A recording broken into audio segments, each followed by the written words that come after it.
aggregate supply. So today we finished short-run aggregate supply. Today we want to go into long-run aggregate supply.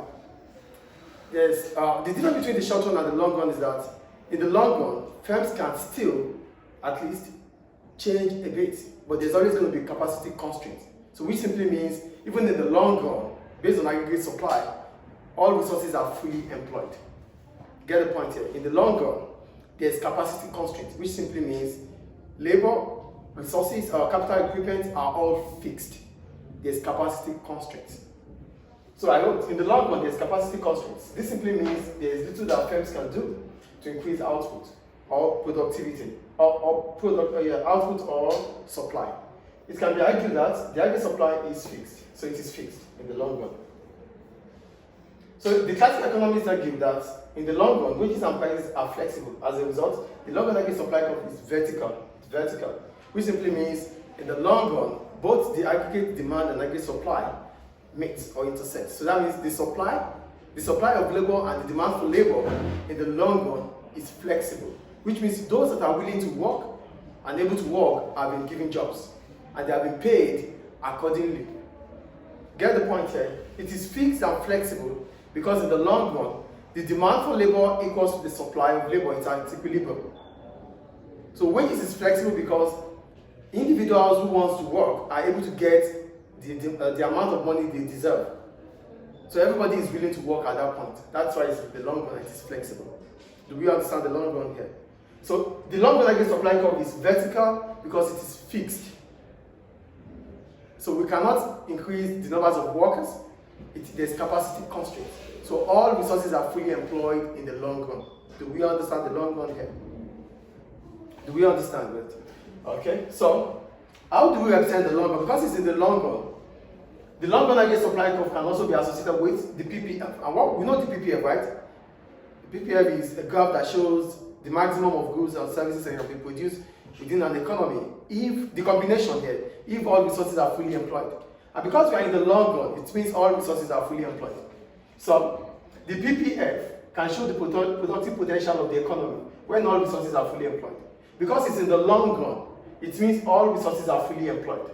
So either we can produce more of this or more of this. But all resources are fully employed along this curve, the boundary here. So in as much as we can produce at any point along the PPF, it means we are in the long run aggregate supply. So that's why here, in the long run, where there is full employment, it simply means that the economy is operating along any of the points on the PPF.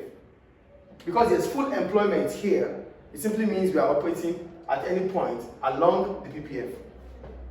Get the link between the long run aggregate supply curve and the production possibility frontier. The long run aggregate supply curve shows that it is fixed, which means all resources are fully employed. Hello, you better be here. It is fixed and all resources are fully employed. So if all resources are fully employed, it means we have reached our productive potential, which can be represented through the PPF. So if we are at this point, if it is vertical, it means we are operating along the boundary of the PPF.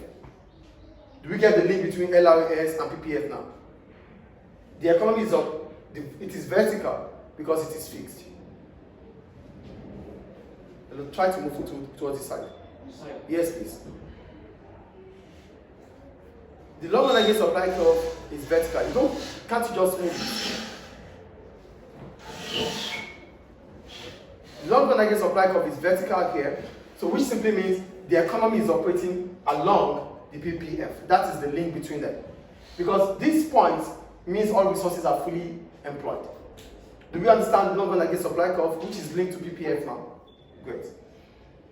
Then we have the trend level. For the trend level, the straight line here, the line here is our trend level, which means the economy is operating at its full capacity. So in the long run, the GDP of the economy is supposed to increase in the long run. So we have the trend. So this is the short run, this is a gap, because this is a gap. This is also a gap, a negative gap, a positive gap. The economy is supposed to operate along this line in terms of output. This represents our productive potential. This represents the GDP. It is expected that in the long run, because all resources are fully utilized, our output is supposed to increase. So this represents our output, which is GDP. So the trend line is our GDP. So if at any point we are below the trend line or above the trend line, it is an output gap. Because this is our actual graph. So here is above the potential. So here is below it. So any point above or below it means we are having an output gap. Below it is a negative output gap. Above it is a positive output gap. Do we get it or not, please? Hello, sit down properly and focus here.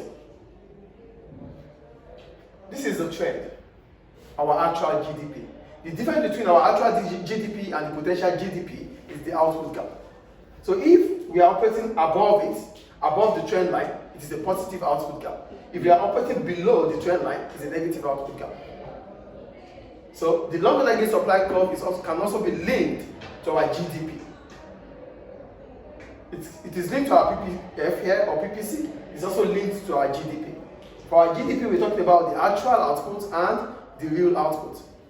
The actual output and the potential output. So the difference between them is what we call the output gap. Do we understand what we're talking about here? Yes. We are still discussing the long-run aggregate supply in terms of what the economy can produce if all resources are fully utilized. The economy is at its full employment here because the long-run aggregate supply curve is fixed, it's vertical, which means there's no unused resources. If there are no unused resources, it simply means we are operating along the PPF curve. And if there are no used resources, it simply means the economy is able to reach its GDP because it is output.